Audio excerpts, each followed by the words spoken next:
రాయ శుభాంగాయ మంగళాయ మహోజసే సింహశైల నివాసాయ శ్రీ నృసింహాయ మంగళం.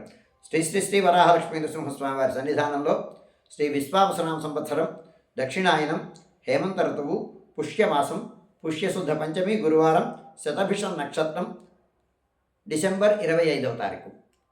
యథావిధిగా ధనుర్మాస ప్రయుక్తంగా 3 గంటలకు సుప్రభాతం అయిన తర్వాత విశేషారాధనం, ఆరాధనలో భాగంగా నిత్య వేదపారాయణం, ఉపనిషత్పారాయణం అయిన తర్వాత ధూపసేవ సమయంలో చతుర్వేద పారాయణం, శ్రీరామాయణం, భారతం, భాగవతం, విష్ణు పురాణం, క్షేత్రమహాత్మ్యం, వరాపురాణం, శ్రీభాష్యం మొదలైన గ్రంథాలన్నీ పారాయణం చేయడానికి ఉపక్రమిస్తారు.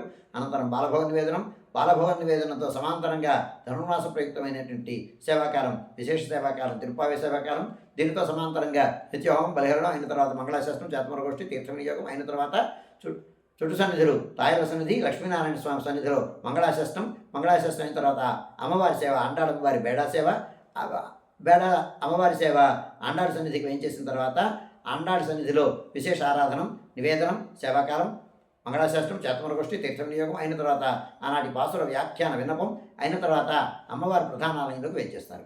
అమ్మవారి ప్రధానాలయంలోకి వేయించేసిన తర్వాత వైలారింపు అయిన తర్వాత ఆళ్వారి సన్నిధిలో విశేష ఆరాధనం, ఇక్కడ నివేదనం, సేవాకాలం, చేతమరగోష్ఠి, తీర్థ వినియోగం అయిన తర్వాత రాజభోగ నివేదనం అయిన తర్వాత చుట్టు సన్నిధిలో నివేదనం పూర్తి చేసుకున్న తర్వాత మంగళ నీరాజనం. ఇదైన తర్వాత సుమారుగా 6:30 గంటల ప్రాంతంలో ఈ కార్యక్రమం అంతా పూర్తి అవుతుంది. ఇదైన తర్వాత గోవిందరాజస్వామి వారు ఉభయ దేవేరులతో కూడి బంగారు తొడిక్కిని పైన వేయించేసి అయ్యవారి సేవకి ఉపక్రమిస్తారు, బయలుదేరుతారు.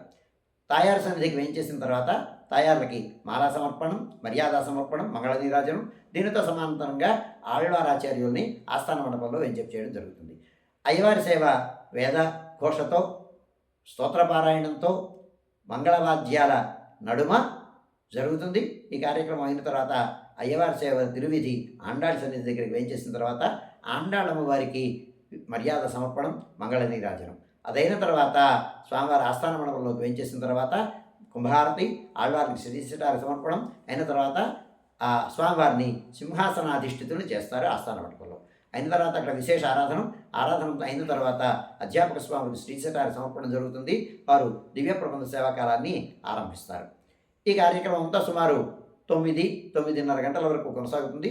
9-9:30 గంటల ప్రాంతంలో తాత్కాలికంగా భక్తుల యొక్క దర్శనం నిలుపుదల చేసి సుమారుగా ఒక 15-20 నిమిషాల పాటు నివేదనం, విశేష నివేదనం అయిన తర్వాత చుట్టు సన్నిధిలో నివేదనం అయిన తర్వాత మంగళాశాస్త్రం, చేతమరగోష్ఠి, తీర్థ వినియోగం అయిన తర్వాత స్వామివారు ఆళ్వార్ల ఆచార్యులు ప్రధానాలయంలోకి వేయించేస్తారు.